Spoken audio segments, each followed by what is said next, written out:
Hey guys, welcome to Relatable. Happy Wednesday. I hope that everyone is having a wonderful week. Today, we are going to talk about the breakdown of the family and the undermining of parental rights through a few social and political movements that all of us are familiar with, but we might not be familiar with the implications of that and what the consequences are for our family, our families, and our children. This is going to be a little bit of a contentious episode. I guess all of the episodes are a little bit contentious and controversial. I will try to be as straightforward yet as gentle and as loving and gracious as I possibly can. But the fact of the matter is, the breakdown of the family is something that applies to us and affects us today. It affects our lives, our everyday lives. And even if you don't have children yet, this still affects, even if it doesn't affect you. Say you will never get married, say you never want to have children, that's perfectly fine. Whatever affects the society or whatever affects the family affects the society. And so the issues that we're going to talk about today are still directly applicable to you and the people that you know. Okay. First, we're going to talk about this Wisconsin transgender teacher story that maybe some of you have heard about. There is a transgender man. I always get confused on how to describe this. So it is a man who identifies as a woman. Apparently, he has gone back and forth between what he actually identifies as, used to identify as what is known as a cisgender man, so just a biological man, a gendered man, and then he called himself non-binary. And there was some contention because he actually showed his students, he works at an elementary school in Madison, Wisconsin.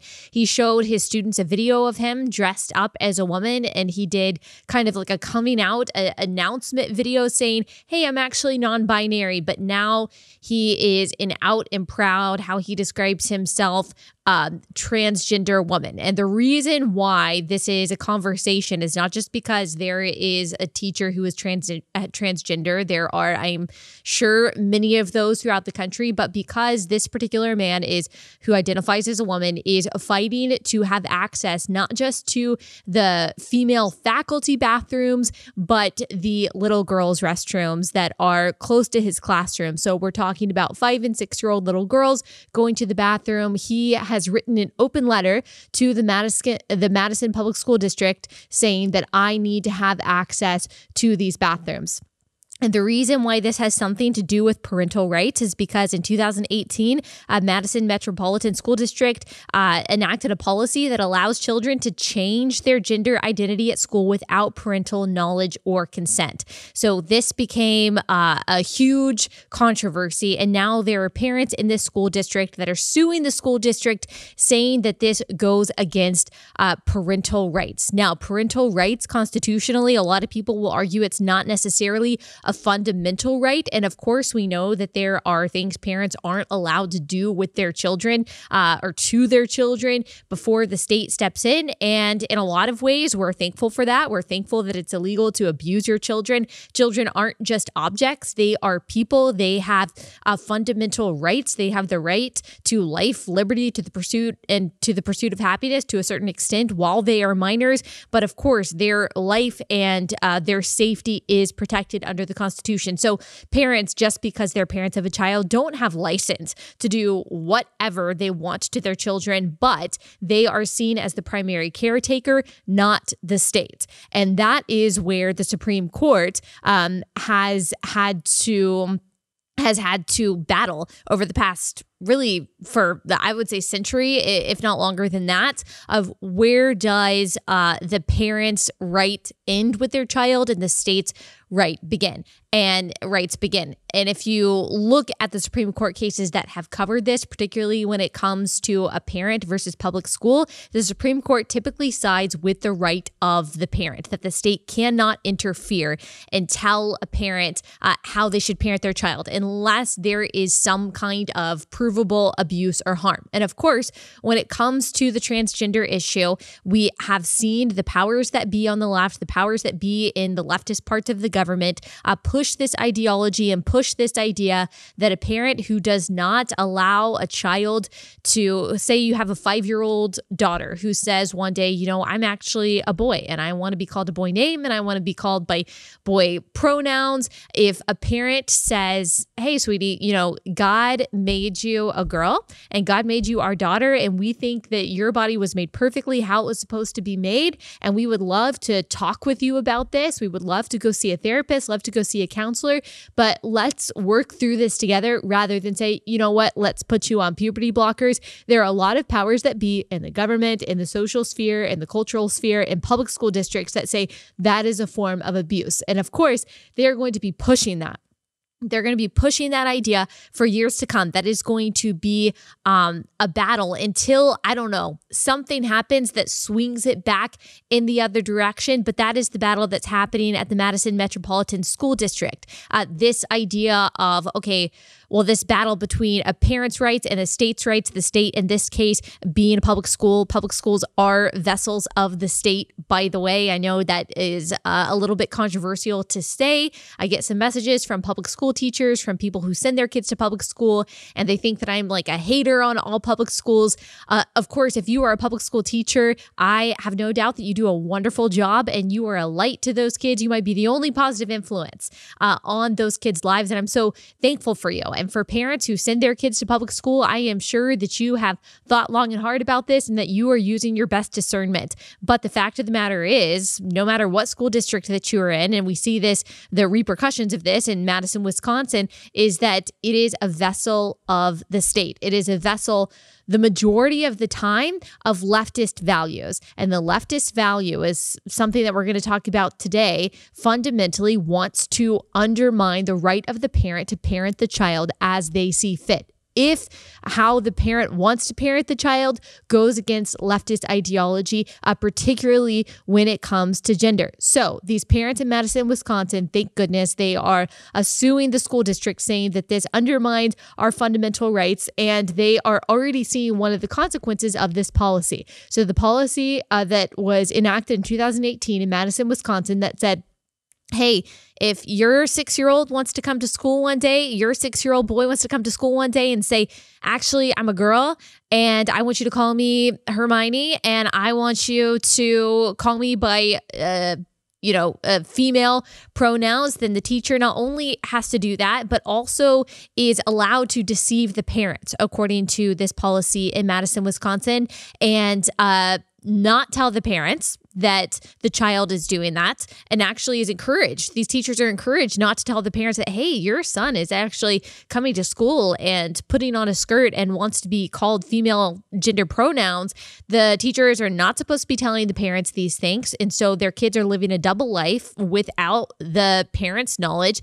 And the teacher is told to use the biological pronouns, the real pronouns of this child in front of the parents so the parents don't catch wind of what is going on.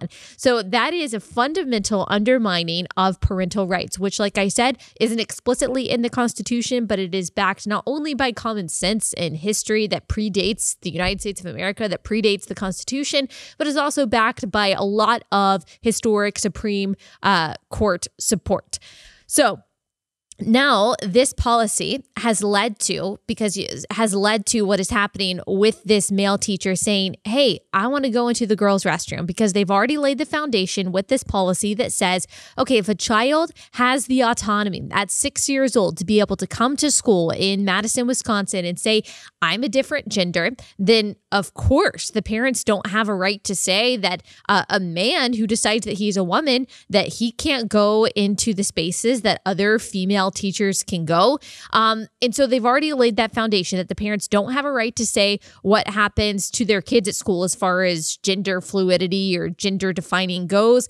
And of course, they don't have the right then to tell a teacher what he or she can do if he or she wants to go into a space of the opposite sex, even if the opposite sex is a child, then of course they're going to be allowed to do that. So Vika Steele is this transgender man, formerly Mark Buzenbark. And I'll just put a picture up of this person. So if you're watching on YouTube, you'll be able to see this. He wrote an open letter to the school district saying that he needs to use the little girls' room because he would have to walk, this is a quote, halfway down our long hallways and down to the first floor to access an adult bathroom, and argues that all the female staff at the elementary school use children's bathrooms without issue. And yes, of course they do, because they are women, because they're not men. This is the thing. We were told we just had to be accepting. We were told to be accepting of transgender people. Just let them live. Doesn't affect you. Doesn't affect your life. Just let them find happiness. Okay, fine. But now we are being told that unless we allow grown men to share a bathroom with our 5 and 6-year-old girls, then we're bigots. Then we're wrong for that. How dare you bring up any prospect of abuse? How dare you bring up the idea of pedophilia? It's perfectly normal for a man who just a couple years ago identified as a man, and then a couple years after, or a year after that, identified as non-binary, and now is dressing up as a woman and coming to school and saying, oh yeah, I'm a woman, and I'm writing an open letter demanding that you allow me not just to share the faculty bathrooms with the female teachers, but the bathrooms of 5 and 6-year-old little girls. And you have to do that, or else you're transphobic, or else you are bigots. This is the kind of stuff. Now, if you're on the other side of the ideological aisle and you're listening to this and you're like, I just don't see the big deal, then you might not relate to what I'm about to say. But all of you who are moms or dads who are listening to this, your blood is boiling. You understand that this is the kind of stuff, this right here, that might seem not a big deal to a lot of people. To moms and dads, even if you're not a Christian, you even if you're not a conservative, even if you're not on the same side of the theological and ideological aisle that I am, you see the issue with this. Like, you would have a hard time seeing a grown man go into the bathroom with your 5 or 6-year-old little girl.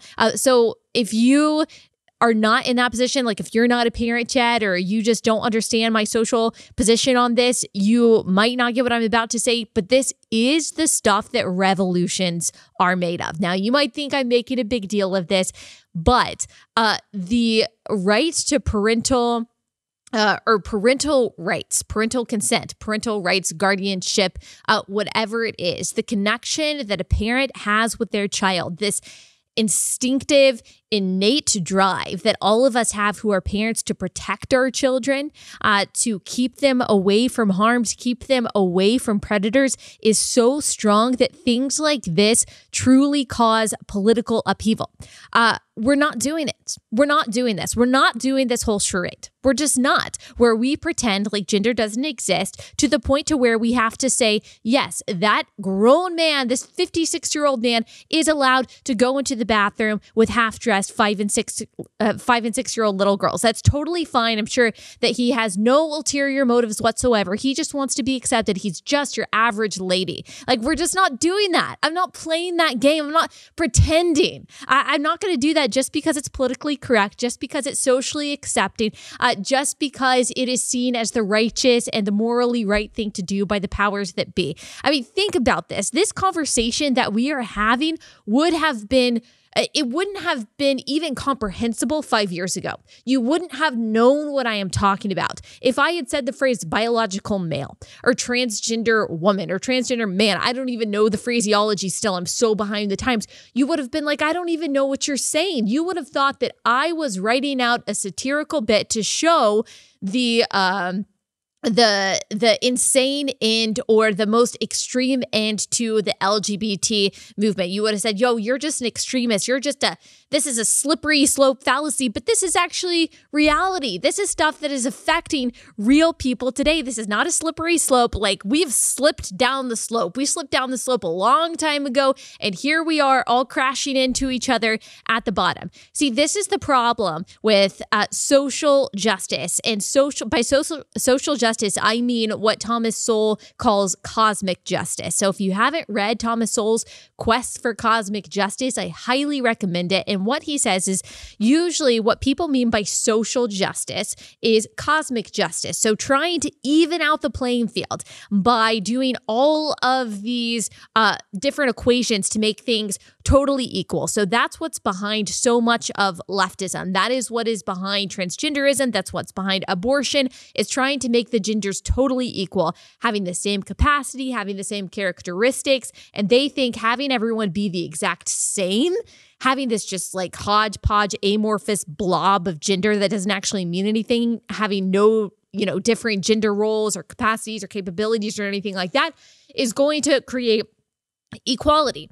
And so the social justician or the cosmic justician says, okay, well, in order to have total equality, a man has to be able to identify as a woman, because then that just blurs the line between what a woman is and what a man is. And of course, this person who identifies as a woman is a real woman, and they get to access every single space that a biological woman gets to access, including a space that includes 5 and 6-year-olds little girls. That is what it takes for equality. And if you push back on that at all, then you are anti-equality, you're anti-love, you're transphobic, and all of these different things. But any equation or any policy that is pushed, any idea that is pushed by these cosmic justicians never looks at the other side of the equation, the people who are victimized, the people who are hurt by this. So certainly not just parents, but also the children that are made uncomfortable by the fact that they know that this teacher is a man, and they're having to get undressed to go to the bathroom in front of a man when a man is washing his hands. Do you think they're not uncomfortable by that? Do you think they're not a little traumatized by that? I mean, we're joking ourselves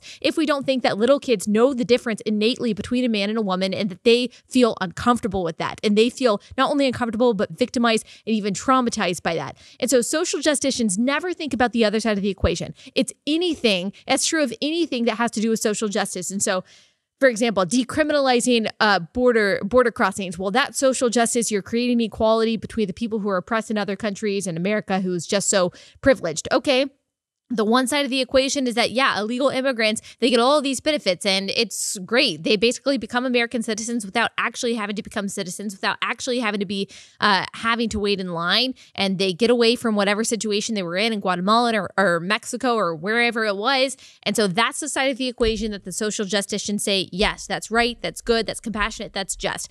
But they never look at the other side of the equation. So who is not benefiting from that? Who is victimized by that? Who is put in harm's way by that? So the other side of the equation is that we lose sovereignty. If we lose sovereignty and the ability to enact laws, and we don't have borders anymore, then we're not really a country. We can't protect our citizens, not to mention the financial strain that illegal immigration, we're not talking immigrants here, illegal immigration puts on our country, as well as the crimes that are committed by illegal immigrants. I'm not saying that they are worse or even more than the crimes that are committed by citizens, but if we already have crimes that are committed by citizens, we don't need to add to that by adding the crimes to people who are illegally here in the first place. So all this to say, social justicians who are behind this transgender stuff in public schools, they never think about the other side of the equation. They are always trying to say, okay, who is most marginalized? Who is most oppressed? Can we push them up while pulling back who we think is not oppressed, who we think is more privileged? Because they're trying to even the playing field. They're trying to constantly find even outcomes, equal outcomes, no matter what. And this is an example of that. They think, social justicians think, by pushing forward this transgender teacher, because if you're transgender, you're ultra uber marginalized on the intersectionality scale, and holding back or putting in harm's way all of these, cisgendered people, even children, then you are creating some form of equality. And of course, it's madness. And of course, it's craziness. And of course, we should have absolutely nothing to do with it. But this is leftism. Leftism looks to not just operate by crazy intersectionality, not just create equal outcomes for everyone, which equal outcomes are just impossible. They're just impossible. You can't create equal outcomes, and that's what leftism wants to do.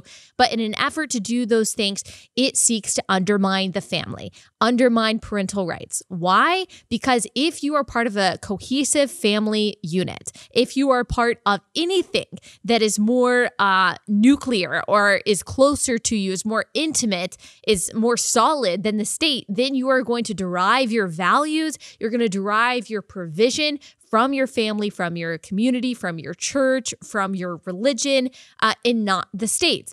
And in order for leftism to survive, in order for leftism to move forward and to flourish, people have to not only be depending on the state for their healthcare, not only depending on the state for their provision, whatever it is, they also need to be depending on the state and the state's vessels like public schools for morality, for social views. And so the more dependent people can make, or the state can make you on them, the more they can control you, the more they can control what they think. And look, I think that a lot of people that are on that side think that that is a virtuous effort. I think a lot of people truly think that if we can control the minds and indoctrinate the minds of children, and we can normalize this behavior like men going into female bathrooms, then we really will have total equality one day. We'll have a bunch of kids that don't see anything wrong with, transgenderism. We'll have a bunch of kids that think there's 72 genders, and it'll all be accepting and good and will be loving because they see the fundamental problem as conservative Christians. Like the left sees the fundamental problem is that there are people like you and me who believe in God, that believe in the most controversial verse in the Bible, Genesis 1:1, that God created the heavens and the earth, and therefore he is the moral authority over all of it. Therefore, he says what male and female is. He says what marriage is. He says what the family is. He says the importance of the family. They think that we are the enemy that is against ultimate equality. But what we know is that equality of outcome is impossible, that the family is far more important than the state, that that children belong to the family. They're not just objects or agents of the state. And we also, yes, we believe that God made them male and female. And that has implications not just for gender, but also for marriage. And so they see us as the ideological enemy. And so if they can take our children away from us, indoctrinate them as much as possible by indoctrinating them in the public school system, or even through the YouTube videos that they watch that mom and dad aren't paying attention to, the things they watch on Hulu, on Netflix that mom and dad aren't paying attention to, then they truly see that as a worthy aspiration, as a worthy journey, as a worthy goal. And their intentions, from their perspective, I won't say their intentions are good. I think their intentions are evil and wrong.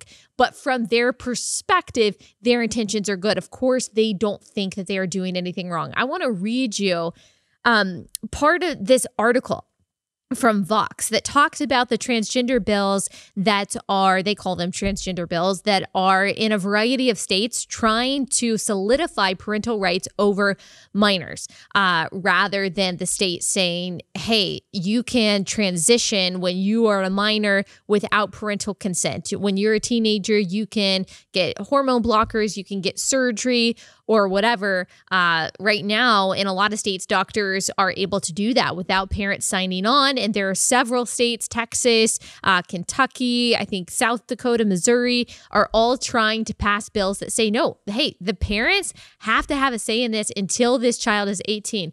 But this Vox article sees this as abuse because they see the child wanting to transition as more important than whatever the parents think. So here's how this article starts, just to kind of give us an idea of how people on this side of the aisle think.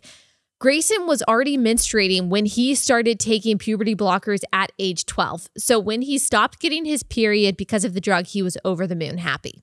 So if you're confused by that, it's okay. You're supposed to be.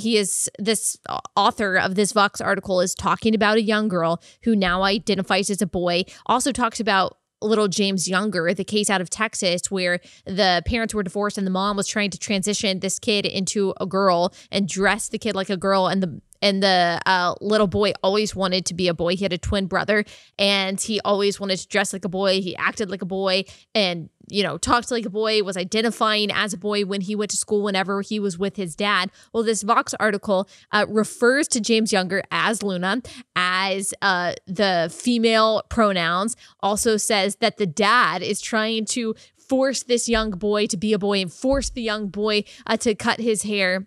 And so this is an entirely different perspective. And this is how this article in Vox describes what's going on in these different states that are trying to pass the bills that are solidifying parental rights over their children so they don't transition without parental consent. So The article says this: Kentucky's bill, which was introduced on Tuesday, goes well beyond those of Missouri and South Dakota. It would allow either parents to override consent for transition care, a right which the state cannot overrule. It would require all government agents to disclose to parents whether a child expresses gender dysphoria or gender variant behavior, and it would protect the right of any government employee, including teachers, to express their views on gender identity, including misgendering or harassing transgender students. Additionally, any adult or minor with parent or guardian permission who had previously been given transition care would be allowed to sue doctors for damages for the next 20 years. So, I mean, to us, that sounds good. These bills that are being passed in states. I mean, I don't believe in any teacher being allowed to harass any student for any reason whatsoever.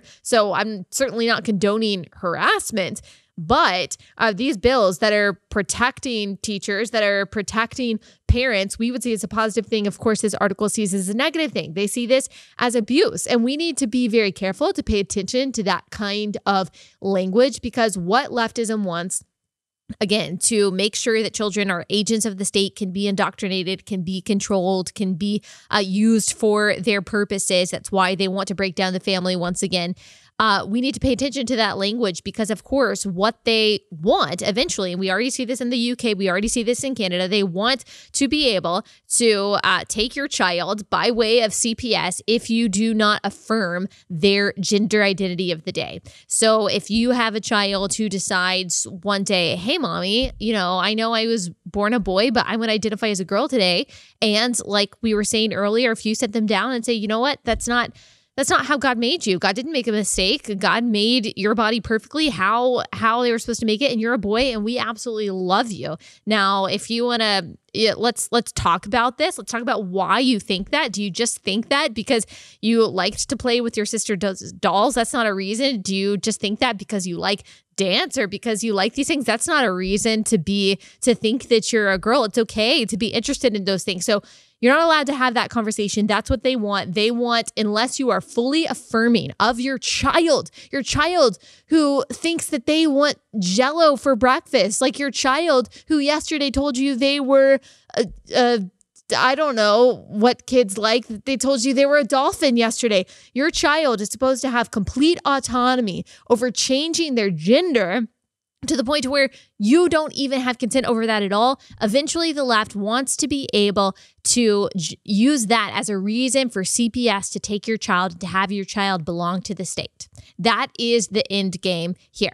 And they also want all of these policies that are enacted by public schools that affirming genders, mandatory sex ed, that's something that we are seeing in California, K through 12, that is fully affirming of transgenderism, fully affirming of different kinds of families that conservatives and Christians and a lot of people just aren't down with. That is mandatory K through 12, not just public schools, but also private schools. They're trying to make it.